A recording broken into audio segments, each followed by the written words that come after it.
দুর্গা মায়ের জন্য সোনার গয়নার গিফট হলো, বাট কি গিফট হলো দেখতে থাকো ব্লগটা। বাড়িতে চলে এসেছি, আর বাড়িতে এসে একটা খুব সুন্দর খবর পেলাম, সেটা হলো একজন এসে একটা জিনিস গিফট করে গেছে দুর্গা মাকে।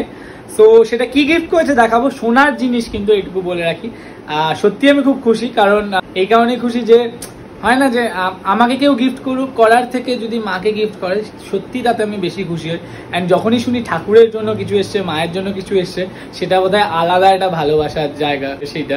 সো কি গিফট করেছে ডেফিনেটলি দেখাবো। জাস্ট ফিরলাম, বাইরে প্রচণ্ড গরম আর মানে প্রচণ্ড ক্লান্ত, বুঝতেই পারছো দেখে চোখ মুখ অবস্থা।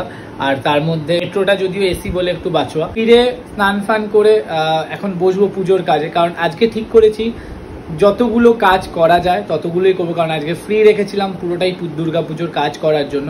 সো বাইরে তো দেখলেই যে কাজগুলো, কাঠফাট অর্ডার দেওয়া ডান, আদিমণিমন একটা কাজ ছিল সেটা ডান, পাওয়ানাটা হয়ে গেল কাজ।